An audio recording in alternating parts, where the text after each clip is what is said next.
Olá, bom dia. Hoje é segunda-feira, dia 1º de maio de 2017 e está começando mais uma mesa de debates aqui pela TVE Juiz de Fora. Hoje é comemorado o Dia do Trabalho. Aproveitando a data, vamos discutir e refletir sobre impactos das novas leis e reformas propostas pelo governo federal na vida dos trabalhadores. E hoje, como nossos convidados, debatedores, estamos aqui com o professor Erickson Aragão. Bom dia, Erickson. E também com a jornalista Luciana Oliveira. Bom dia, Luciana. E como nossos convidados, hoje estamos com o presidente do Sindicato dos Servidores Públicos, Amarildo Romanazzi, assim mesmo? Bom dia, isso mesmo. E também com o nosso querido debatedor, mas hoje como convidado, José Lúcio Fernandes, advogado. Bom dia, Léo Bonotto.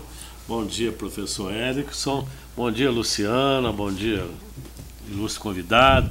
Bom dia, senhores telespectadores, bom dia, senhoras telespectadoras. Aproveitar hoje, 1º de maio, né, Dia do Trabalho, quero parabenizar todos os trabalhadores, a todas as trabalhadoras, né, que constroem esse país, desenvolvem esse país e que eles não têm muita coisa boa, tendo em vista aí nessa reforma trabalhista, que eu acho que veio prejudicar um pouco os trabalhadores, mas isso passa e espero que futuramente eles consigam reconquistar os seus direitos. Eu queria começar perguntando para o senhor José Lúcio ou para o senhor Amarildo, por que o dia 1º de maio foi escolhido como o Dia do Trabalho? Bom, assim, eu confesso que vim para esse debate preparado para discutir a questão do ato, né, que aconteceu no dia 28, e não estou preparado, não me recordo. E até gostaria de estar passando essa bola para o doutor aí, para o doutor estar respondendo porque o dia 1º de maio foi escolhido aí. Trabalhador. Porque na realidade é a luta dos trabalhadores, das conquistas, das dificuldades, né, que eles enfrentarem nas suas lutas sociais, né. Então foi colocado aí o 1º de maio para que seja um dia lembrado aí pela conquista, né, dos direitos sociais, porque a gente sabe que aqui no Brasil, especialmente antes da década aí de 30, com o governo de Getúlio Vargas, o direito social, quando havia algum problema, alguma reivindicação, era questão de polícia, não era questão de justiça, de tudo mais. Então, isso veio a fazer com que fossem homenageados os trabalhadores aí, com o advento da CLT na década de 40, né?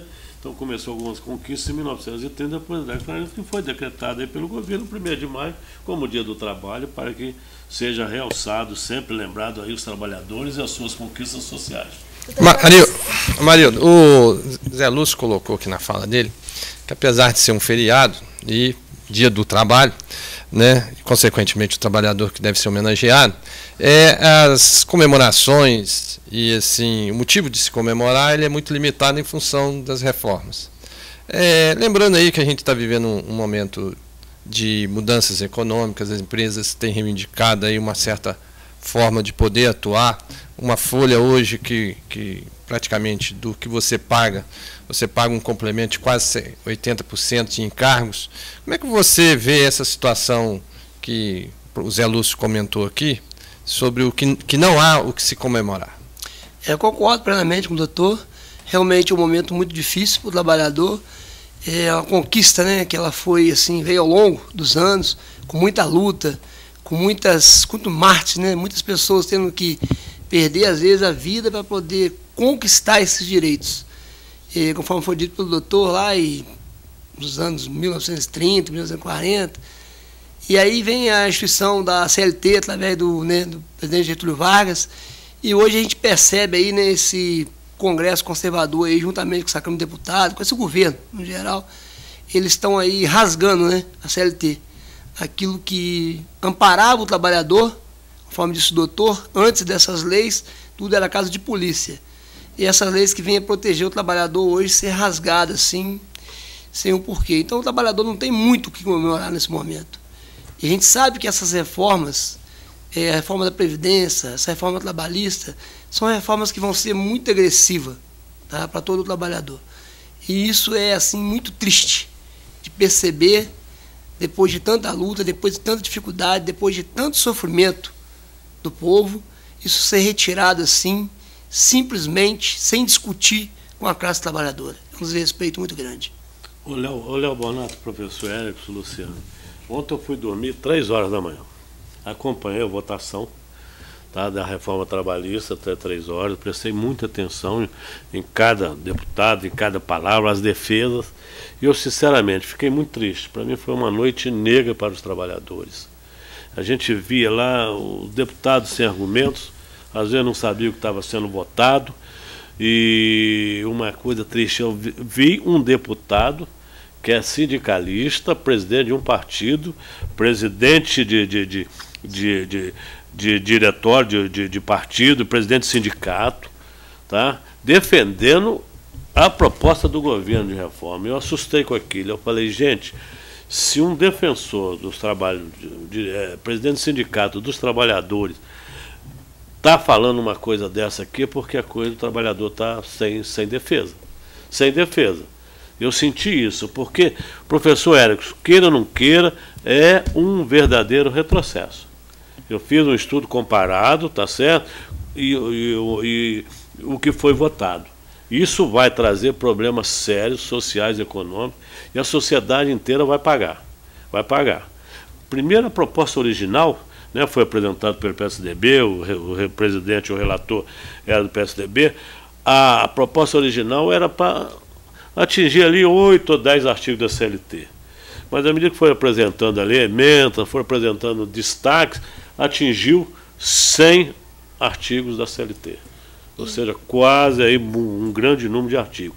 E isso não revogou o artigo, mas flexibilizou, facilitou a partida. Veja para vocês, igual fica lá, estava vendo um deputado falar, mas nos Estados Unidos é assim, na Europa é assim, na França é assim. Eu falei, mas nós estamos no Brasil. Exatamente. O cara fala, vai ver nos Estados Unidos lá. Todos lá têm vaga nas escolas. Todos os trabalhadores têm vaga na escola. Tem assistência social, tem saúde, tem educação, entendeu? Tem um preparo cultural, psicológico melhor do que aqui. Aqui não tem nada. E essa lei aqui é nacional. Muito bonito ali a maioria, né? Os deputados, eu vi lá, a maioria paulista. Para aplicar isso em São Paulo, tudo bem. Tudo bem. Tem sindicatos fortes, tem trabalhadores no melhor nível, mas vai aqui no interior de Minas Gerais, lá no Nordeste, no sertão nordestino, as pessoas perguntam quais são os seus direitos trabalhistas. O trabalhador não sabe. Ele não sabe quantos dias de férias ele tem, ele não sabe quando deve ser pago o 13º. Ele não tem nem carteira assinada. Ele não sabe, ele não tem nem carteira. Você tocou bem, o professor Hélio. São mais de 40% da classe trabalhadora que não tem carteira assinada. Então tem uns dentro da lei e outros fora da lei.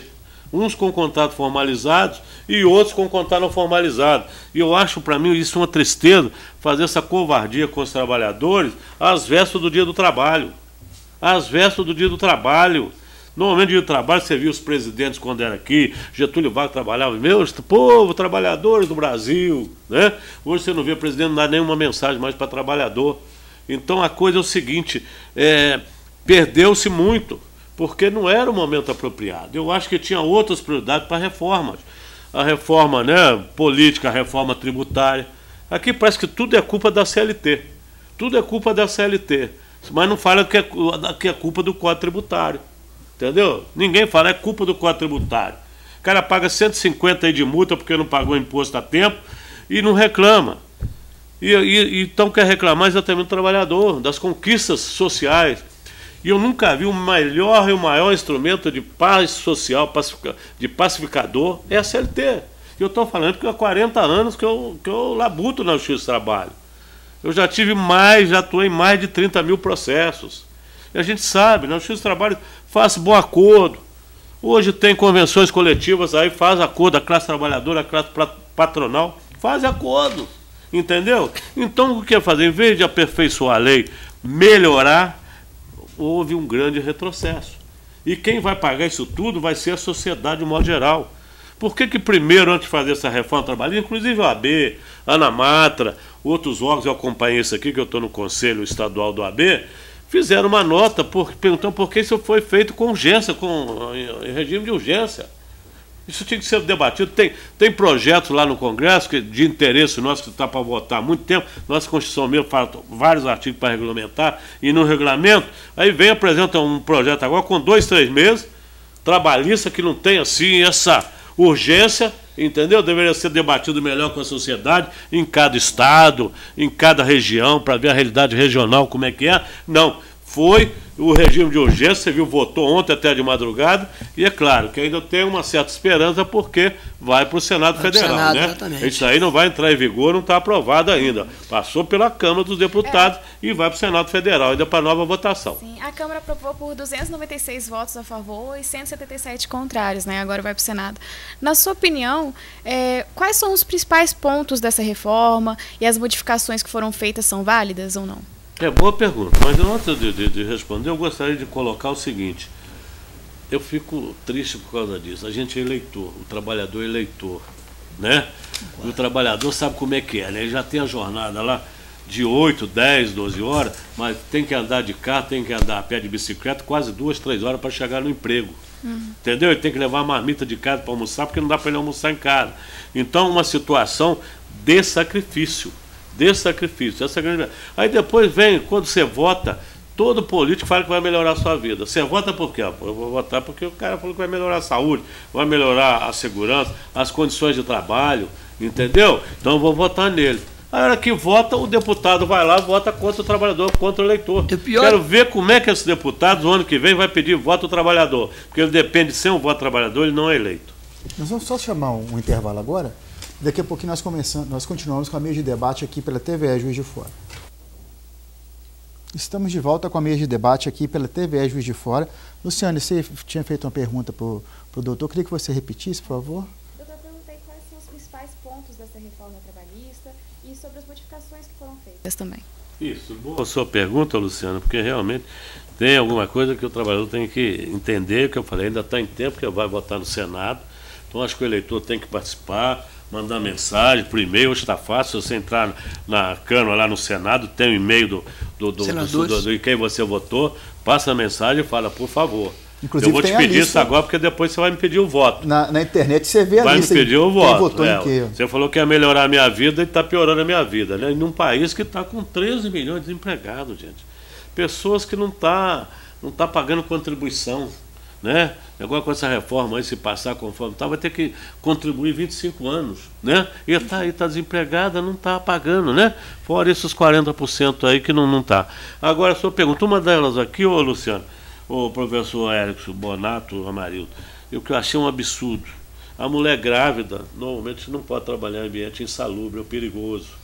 Com essa flexibilização aqui, falou que a mulher pode trabalhar em ambiente salubre, desde que seja o grau médio e o grau mínimo, porque a graduação da insalubridade é mínimo, 10%, sobre o salário mínimo, e sobre o salário mínimo, e 20%, médio, e o máximo 40%. Então não poderia trabalhar, porque é uma coisa lógica, é uma coisa médica, né? Porque tá lá a criança, não pode trabalhar num lugar onde tem o barulho excessivo, mais de 85 decibéis, não pode trabalhar lá com agentes biológicos, e pode haver infecção, né? Agora não, colocou-se aqui que a mulher pode trabalhar desde que seja em grau mínimo ou médio. E para ela não trabalhar, ela vai ter que apresentar um atestado médico, entendeu? Para dizer, aí dependendo do atestado médico da gravidade, vai ter que tirar ela daquele ambiente. Mas muitas vezes ela só trabalha, não tem outra vaga para ela, o que é que vai fazer? Vai acabar demitido. Vai acabar demitido, apesar de estar grávida, mas não importa isso. Então, é uma coisa absurda. E a gente sabe, eu sou advogado trabalhista, quantos milhões de trabalhadores trabalham em locais insalubres e perigosos e não recebem insalubridade e não recebem precariedade. Então, mas só quando é acionado a justiça que vai lá um perito e paga. Claro que outros pontos devem existir, você vai citá-los aí também, mas o que acontece? Você acha que com isso o litígio ele passa a ser esvaziado? A gente sabe que hoje, né, do direito, muitos advogados conquistaram muito dinheiro com essas causas trabalhistas, né, que, enfim, o empresário, quando ele vai propício a fazer um acordo, porque ele sabe que, de certa forma, há uma pendência para o lado do trabalhador. Mas, enfim, você acha que com isso, com essa reforma, vai esvaziar um pouco o litígio? A Justiça do Trabalho, ela tende a ficar sem ferramentas para poder fazer o seu trabalho? É inegável que são milhões de litígios, né? Mas que o advogado fica rico, não fica rico não, viu? É uma minoria e mesmo assim, Juiz de Fora não. Porque todos lutam com dificuldade, conheço a classe, eu estou 40 anos, sou advogado, todos têm uma certa dificuldade porque às vezes está concentrado na mão de um, de dois, ou de 3, 4, 5 escritórios. Então a maioria tem uma certa dificuldade e a competição é muito grande. Mas evidentemente nós temos um estoque muito grande de processos no Brasil. Nós temos quase 100 milhões de processos em andamento. Isso aqui trabalhista, civil, federal, em todas as justiças. Então, praticamente, um processo para cada 2 habitantes. Um processo para cada 2 habitantes. E na Justiça do Trabalho tem um número também excessivo. Mas esses processos, eles acontecem porque não cumprem, não observam a lei. Eu não ajuizo um processo se eu achar que o meu cliente não tem direito. A gente vê o descumprimento da lei, porque ele não recebeu o direito dele. Entendeu? Então, tanto é que isso uma das pontas que o professor tocou bem. Um dos que queria bombardear a CLT, está aqui um sindicalista, um grande líder sindical, que é exatamente colocar uma das principais alterações, que afetou demais a CLT, as relações de trabalho, que é o acordado valeu mais do que o legislado. Sim. Esse é o Entendeu? ponto principal, né? Aí que vai ser o problema. Mais, né? Aí vai esvaziar porque o acordado vai valer igual a lei. Sim. Tá certo? Mas aí o sindicato não passa a ter um valor maior? Não tem, exatamente, não tem o valor vai ficar menor. Exatamente. O valor do sindicato vai ficar menor. E pela alteração que está aqui, ô Luciano, não precisa nem ir no sindicato mais para homologar o TST. E a contribuição tem que ter uma segurança para o trabalhador, ainda mais o trabalhador que às vezes tem um nível, né, que eu falo, dificilmente você perguntar ao trabalhador aí, ele não sabe quais são os direitos dele. E sim, esse acordo direto também entre o trabalhador e o empregado pode ser prejudicial para o empregado também, às vezes com medo de ser demitido, ele acabar aceitando algumas coisas, você acha isso? Ou por não conhecer a lei também. Também, assim, por exemplo, agora as férias podem ser divididas em 3 vezes. Às vezes a pessoa não quer, mas para não se indispor, acaba aceitando. Isso. Assim. Escuta aqui o Luciano, o professor Talmarildo aqui que vai complementar, falar, ô Bonotto, meu Deus do céu, isso é uma covardia o negociado valer mais do que o legislado. A lei praticamente da CLT é a garantia mínima. É que você falou, férias 30 dias. Entendeu? É o mínimo que está ali, é o 13º, é o salário mínimo. Então, aquilo ali é realmente um mínimo. O trabalhador do setor privado não tem garantia nenhuma. Luciano, imagina você trabalha numa empresa, tá certo? E hoje agora pode ter até acordo individual, né? Nem precisa ser com o sindicato. Vai valer também acordo individual. Chamar o Luciano, vem cá. Eu sou o seu chefe. Vem cá, eu acho que agora aqui, ó, eu vou fazer umas mudanças aí no seu trabalho, tá certo? Em vez de você agora ter 1 hora de almoço, meia hora. 30 minutos, meia hora, tá certo? Ah, mas eu preciso em casa, eu tenho um neném lá para amamentar, eu tenho isso. O que o cara vai falar para você? Ô Luciano, ou você aceita, ou tem muita gente lá na fila para ocupar o seu lugar. Não tem jeito, isso não vai ser negociado, isso vai ser imposto. Ou você aceita ou está na rua, vem outro para o seu lugar. Num país com 13 milhões de desempregados, como é que o trabalhador, marido, fala, você que vive, como é que vai negociar? Então, como o doutor está dizendo aqui, né? Hoje, você tem a CLT e tem demandas judiciais com grandeza na justiça. Porque o capital hoje, o patrão, ele já não respeita as leis. E aí acaba escravizando o trabalhador, e é onde que o trabalhador tem que estar buscando aí os advogados trabalhistas para poder fazer as defesas. Então, quando diz que essa reforma é para gerar emprego, já começa a desempregar um monte de advogado trabalhista. porque não vai ter mais a necessidade. Porque hoje o trabalhador vai negociar direto com o patrão, conforme o doutor falou. Então ele vai chegar lá, o patrão vai colocar essa condição para ele. Ó, você me serve por essa carga de trabalho e por esse valor. Se você não, para mim não dá, então ele encerra o contrato de trabalho com você. E vai pegar um outro no mercado e vai fazer um contrato de trabalho. E você está hoje, o trabalhador com a CLT, dentro da legalidade, ele está protegido, porque existe a lei para proteger. Com a flexibilidade da lei da CLT, acabou a proteção do trabalhador. Ou seja, o que acontecia no passado, no histórico, que nós conhecemos, que é a escravidão do povo, ela está voltando. Então, quando o doutor falou que é um retrocesso muito grande. Nós vamos começar a ver os nossos jovens serem escravizados. E com legalidade. Desse governo conservador, dessa Câmara de Deputados, desse Congresso. Então, são conservadores. Não estão pensando nos parentes. Porque o deputado, o senador, está com a vida feita, a família dele está protegida. Mas ele está esquecendo que tem os descendentes. Está esquecendo que tem irmão, tem sobrinho, possivelmente tem neto. Estão esquecendo esses detalhes. Estão pensando friamente num único momento agora. Resolver o problema. Que quem causou esse problema todo, esse desmante todo que está no Brasil hoje, essa dificuldade financeira que hoje o nosso país está passando, não é por conta do trabalhador, não. Esse déficit que existe hoje é a corrupção. Foi esse desvio escalado aí. Então o trabalhador hoje está pagando a conta que ele não fez. O trabalhador vai ser hoje explorado, sim. O trabalhador não vai ter mais. Já não tem. Hoje, 1º de maio, o trabalhador já não tem o que comemorar. Hoje, 1º de maio, o trabalhador está sendo comemorado nas igrejas. O trabalhador está tendo que rezar. Pedir a Deus a intercessão junto ao Congresso para ver se essa lei não passa da forma que ela está. Agora nós, como representantes de categoria, central, federação, sindicato, nós estamos nos organizando. Já tivemos em Brasília, já conversamos. Estamos agora unindo força para poder estar conversando com o Senado. E a gente tem a esperança de mudar muitas coisas que estão nessa flexibilização, evitando assim essa tragédia histórica para o trabalhador. Nós vamos agora para um rápido intervalo. Na volta, vamos continuar falando sobre essa reforma e o Dia do Trabalhador. É um minuto só. Estamos de volta com a mesa de debate aqui pela TVE Juiz de Fora. Marildo, a contribuição sindical anual obrigatória vai deixar de ser obrigatória.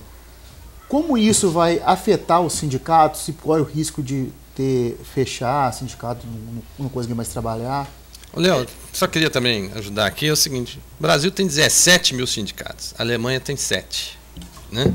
Aqui em Juiz de Fora, a gente vê uma paralisação aí, vê o Simpro, vê o Sincerpo, né? Vê até sindicato dos médicos aí, e não vê nenhum outro, e olha que o Juiz de Fora deve ter mais aí do que 2 mil sindicatos.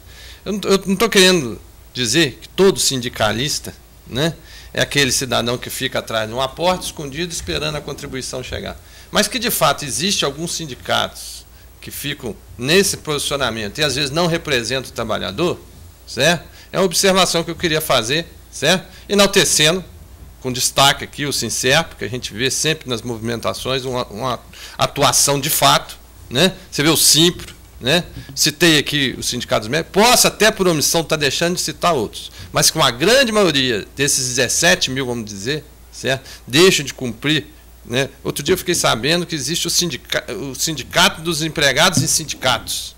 Né? Então eu queria só reforçar que eu não sou a favor ou contra essa questão da contribuição nesse momento, até porque eu não estudei o assunto a fundo e assim, eu sou objeto de uma análise maior. Você que é sindicalista, você que é da área do direito do trabalho, pode até me corrigir, certo? Mas a minha visão como professor hoje seria essa, que deveria acabar de fato a contribuição, pelo menos a contribuição obrigatória. Mas aí, Amarildo, você poderia explicar para a gente também o que é feito com esse dinheiro também, da contribuição obrigatória, já que tem alguns sindicatos que não são tão atuantes, mas para onde que vai esse dinheiro, o que é feito com ele? É verdade, conforme o professor Érico falou, existe hoje sindicatos cartoriais, sindicatos que foram realmente constituídos somente para receber a contribuição sindical, sindicato que não tem nem associado. Né? Diferente do nosso caso. Nós temos hoje aproximadamente quase 5 mil associados. E desenvolvemos um trabalho de base, né? Conforme já foi dito pelo professor Érico. temos aí uma demanda muito grande, recebemos o imposto sindical, recebemos a contribuição mensal do trabalhador e, lógico, com o imposto sindical, nós conseguimos hoje oferecer muito mais benefício para a categoria. Hoje eu tenho benefício, desconto em folha. Se o trabalhador hoje está sem condições de comprar um remédio, o sindicato compra para ele pagar posterior, um gás, um calçado, às vezes, para a família, para o filho, no final do ano, que acontece muito disso, o trabalhador não tem mais, não tem dinheiro. Então o sindicato faz essa compra e parcela isso para o trabalhador. O sindicato hoje oferece um conjunto de advogado, lei trabalhista, particular, em todos esses quesitos, gratuito para o trabalhador, com objetivo. Hoje tem uma parceria com o Grupo Tribunais que oferece ao trabalhador um lazer, tudo isso com essa contribuição sindical. Porque somente a mensalidade, ela não é possível oferecer tudo isso. Temos funcionário, temos despesa. Com essa recessão, ou seja, com essa retirada do imposto sindical, e o sindicato nosso, por ser um sindicato atuante e ter uma receita que tem associado, a gente não vai deixar de existir. Mas vamos ter que diminuir muito algumas contribuições, algumas colaborações que são feitas para o trabalhador.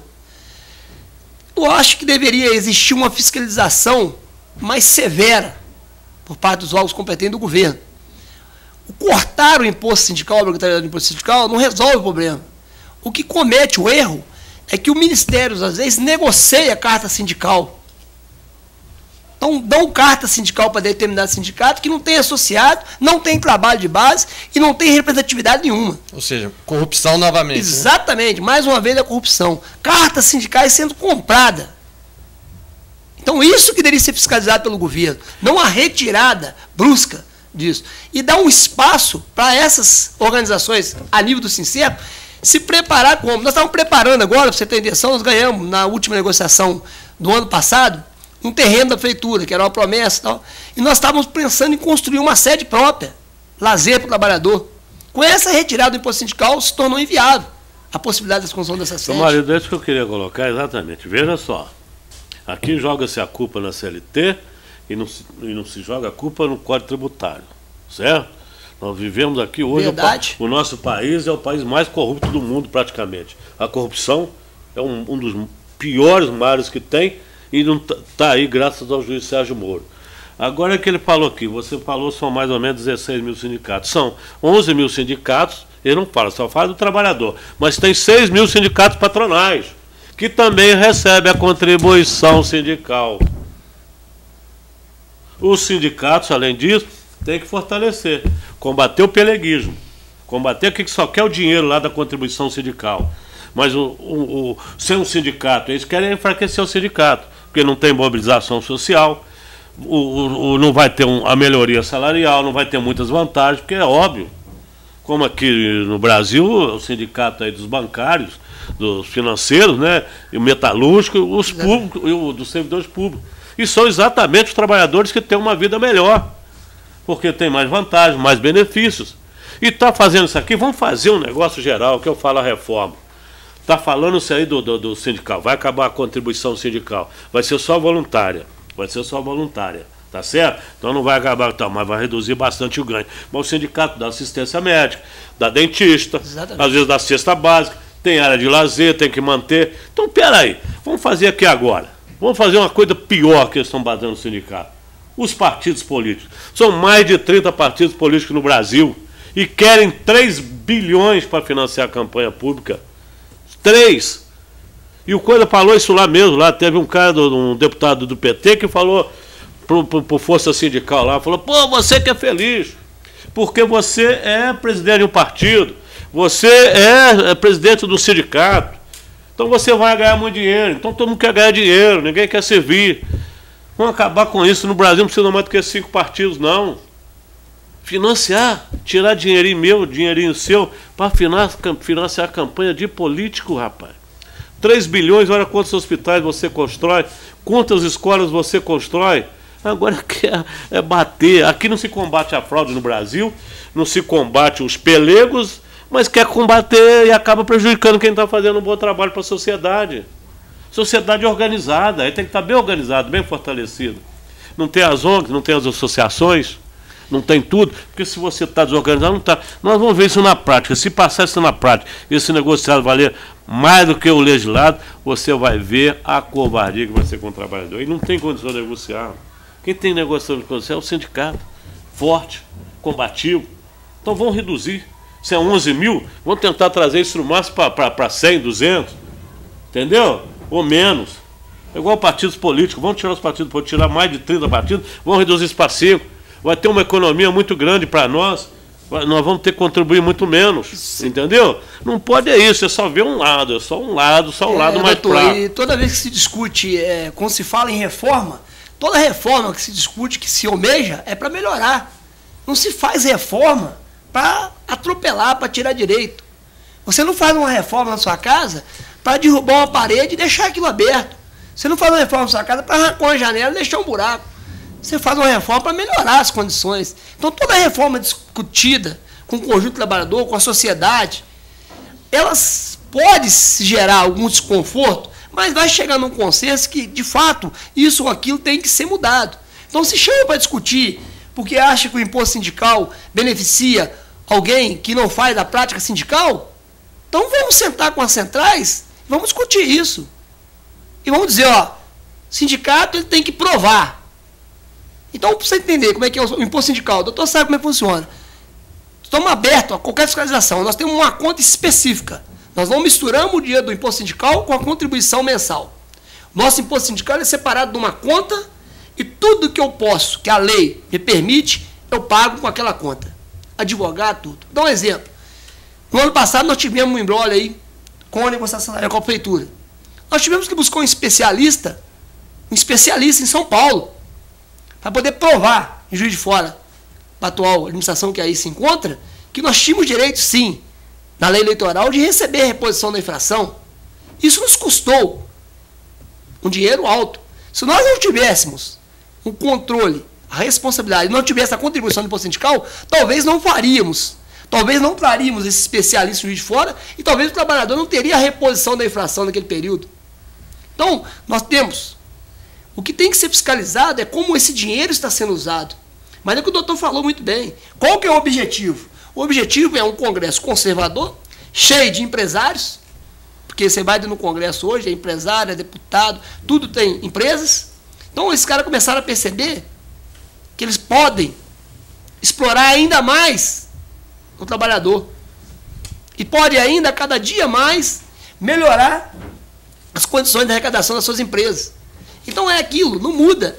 Ou seja, é o capital explorando o trabalhador, explorando o pobre coitado. Então o trabalhador, ele acredita, se ele tem um sindicato para o defender, ele tem essa garantia.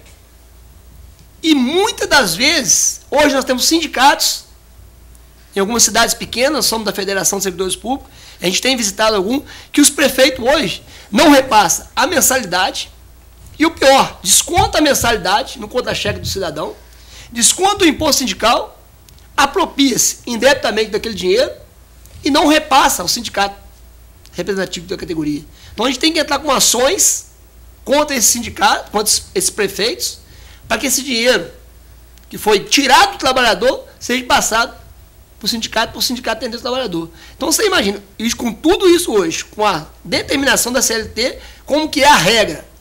Como você começa a flexibilizar a regra, acabou. É como se hoje, flexibilizar a regra do futebol. O juiz vai entender o seguinte, não, agora eu não quero concordar que a bola saiu, então o cara pode puxar a bola para dentro de campo e fazer o gol, não tem problema não.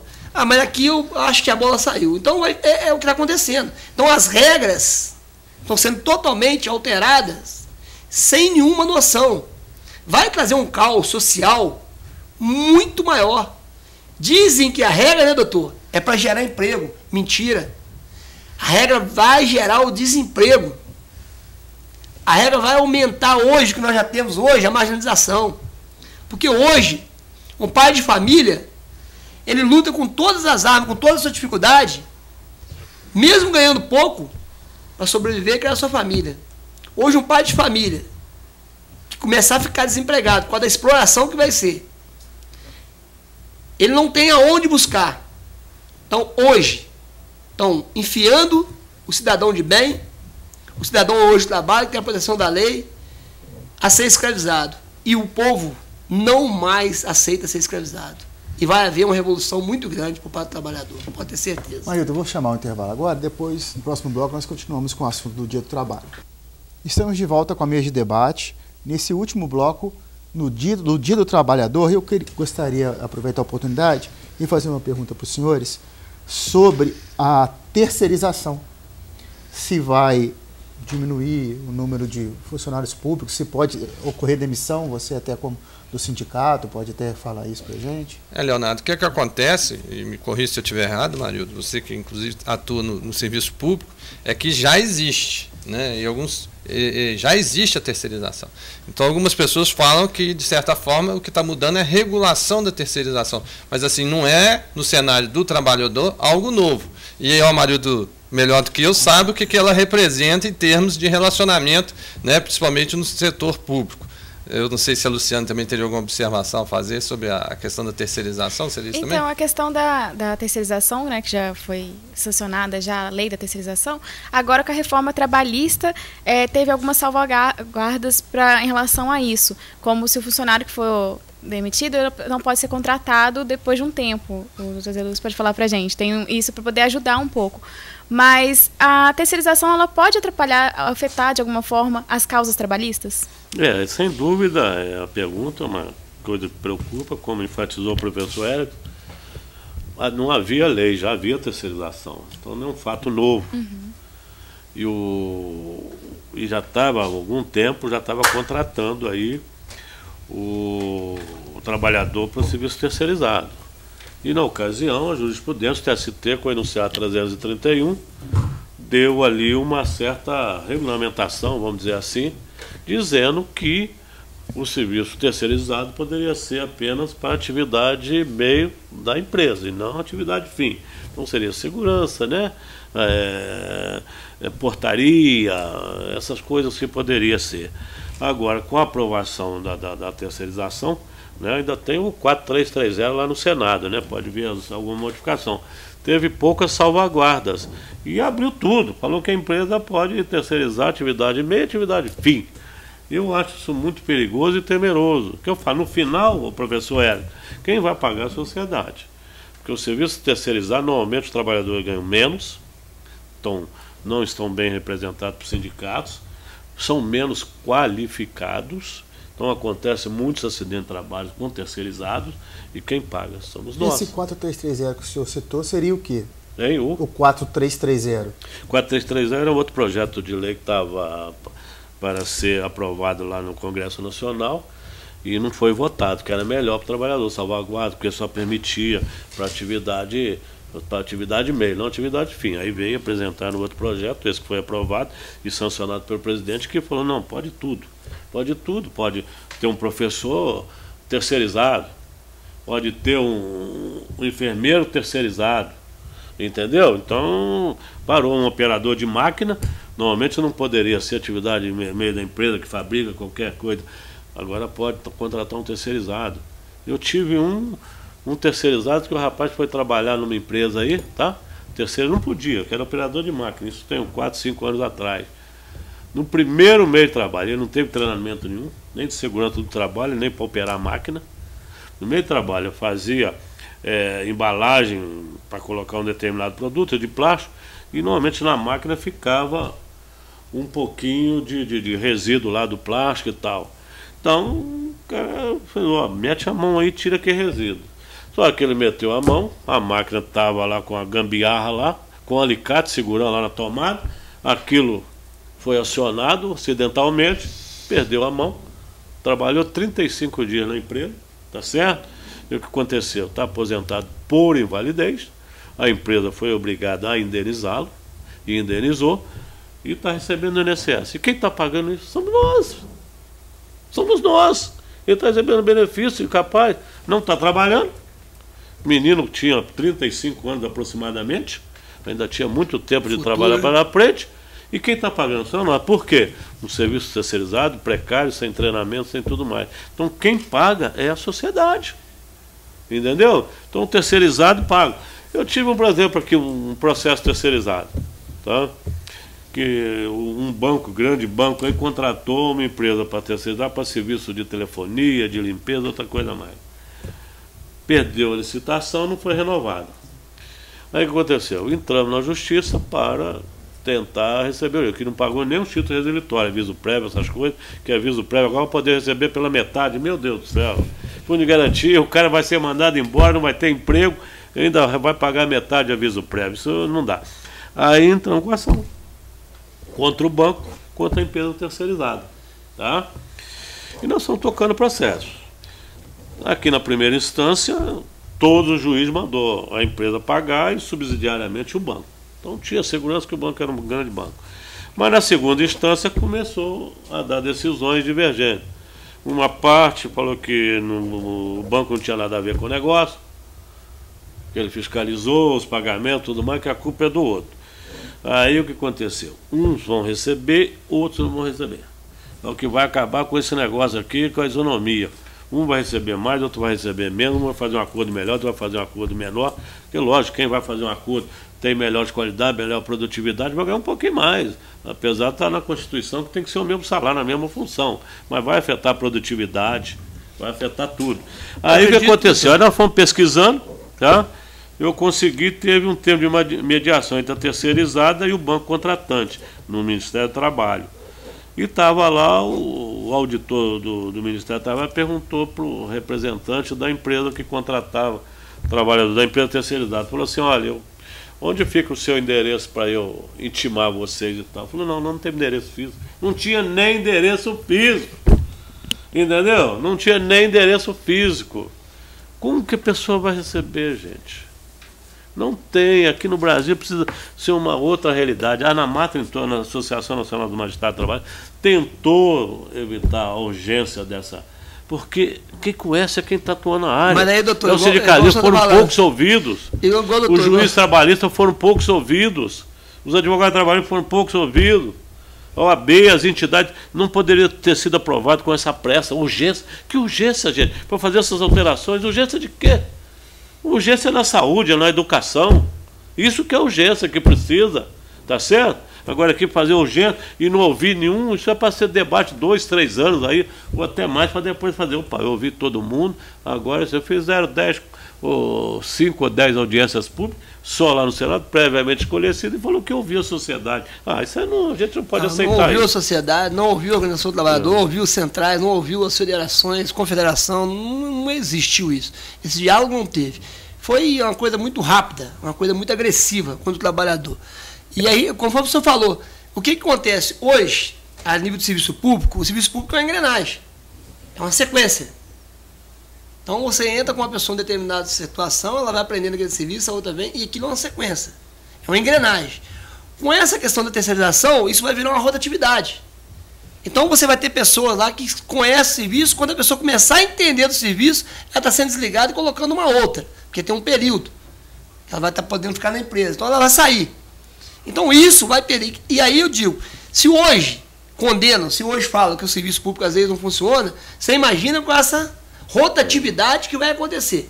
O Luciano, você a qualidade vai perder. Mas eu só vou complementar a pergunta dela, quando poderia. Então o que vai fazer isso aí? Lei da terceirização, está lá uma empresa, siderurgia ou qualquer coisa, está lá um operador de máquina ganhando uns R$2.500, R$2.800. Quem é que vai fazer essa empresa? Vai demitir. Porque ela vai pagar um terceirizado aí, R$1.000, R$1.500, bem mais baixo, né, que vai ter reflexo no custo da empresa. Então vai demitir aquele bom trabalhador e tal. E pior, normalmente ele vai querer depois recontratar aquele funcionário para colocar na empresa. Aí que entra, por isso que eles colocaram lá 18 meses, entendeu? E não pode ser para aquela terceirizada. Mas como? O cara está acostumado a trabalhar ali também. Ele não consegue, um operador aí que trabalha numa empresa siderúrgica, não tem como colocar ele lá no banco, ele está acostumado a ser um operador de máquina, não tem outra oportunidade, então aquela é aquela. Mas de fato já não existe isso no âmbito hoje da prefeitura? Eu já vi pessoas sair dessa empresa, já cliente meu, que saiu, ganhava 2, 3 mil aí numa empresa siderúrgica, entendeu? Foi um salário, né, no Brasil, 3 mil, 2 mil e poucos reais e tal, depois ele não conseguiu arrumar emprego mais. Quando arrumou foi um de salário mínimo, tinha 5, 6 filhos.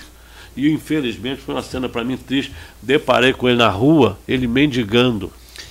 Ô doutor, me dá aqui. Eu sempre dava, para mim não é esmola, é doação, eu dou. Quando eu dou, não dou esmola. Fé da dignidade. Quando eu dou espontaneamente. Nenhum ato não está me extorquindo, não está nada. Então eu não estou dando esmola, não. Estou doando para aquele cidadão que precisa de uma doação. E eu fiquei triste porque ele sai. E o reflexo na família. O cara está acostumado a pagar lá o aluguel, a água, a luz, ganhando um salário. De repente tira, ele vai ganhar metade do que ele está ganhando. Vai ter problema de saúde, vai ter separação na família. Os filhos que tinham educação, vai tirar os filhos da escola, não vão poder estudar porque não tem nem material escolar. Aí vai aumentar a violência, aí quer culpar o pobre do menino. Então faz essas precariedades. Eu acho que o professor Eric até fez a citação que hoje já acontece, né? Você imagina, hoje com toda a determinação, a atividade fim, pode ser, a gente vai combatendo com ação e vai dificultando coisas. Dou um exemplo para você a nível de DELUP. Hoje tem uma terceirização no DELUP muito grande. E qual que é a alegação? Porque não tem concurso, tem um serviço emergencial e tal. Mas, na verdade, é um descaso por parte dos gestores, tanto o atual como os que passaram, de não ter a responsabilidade de fazer a reposição, né? Através de concurso, vai se aposentando, vai se fazendo a reposição. Não tem essa preocupação. Exatamente porque já estavam tramando, né, os grandes partidos, e não é diferente aqui em Juiz de Fora, não estão numa ilha, que sabiam que lá na frente não precisava preocupar com o concurso, que lá na frente estavam montando alguma estratégia para tirar a finalidade do concurso. E agora a gente está vendo aí o porquê que não se faz concurso a nível de fora há tanto tempo. Porque já estavam, os partidos políticos estavam estrategando alguma forma de fazer com que ele conseguisse colocar a mão de obra para dentro do serviço público, mas sem precisar do concurso público. E aí vem uma situação que nos preocupa muito a nível de fora. O doutor vai estar contribuindo para isso. Hoje nós temos a previdência própria. Então eu preciso que entre os novos para que eu aposente. Porque hoje eu estou na ativa e estou pagando para alguém estar aposentado. Então, se não tem mais o concurso, qual a garantia que nós, trabalhadores, servidores públicos, temos na nossa aposentadoria? Então, é uma preocupação que a gente vem debatendo com a prefeitura constantemente. Então, nós estamos muito receosos, com muito medo de como que vai ser isso. E aí eu dou um exemplo para você. Hoje, os trabalhadores do DELUP que trabalham contratado não são permitidos afiliar ao sindicato de servidores públicos. São negados esse direito a eles. Um direito constitucional. Mesmo assim, a gente está com essa demanda no DELUP, tentando convencer o DELUP que eles estão tirando o direito. Mesmo assim, eles não permitem o trabalhador associar a entidade. Não é só para a proteção do trabalhador, não. É para os bens sociais que a gente oferece. Então, eles vêm em busca disso também. Mario, infelizmente, nosso tempo acabou. Eu sei que tinha muito mais coisa para debater, né, doutor? E vamos ter outras oportunidades, claro, principalmente para falar da Previdência. Nós vamos ter uma outra mesa para falar sobre isso. Eu gostaria muito de agradecer a audiência de você, desejar, claro, um feliz Dia do Trabalhador e que a gente pense um pouquinho no que foi discutido aqui para ver se realmente esse dia dá para ser comemorado. Obrigado por tudo, uma boa tarde. É de outro menino aí, ó.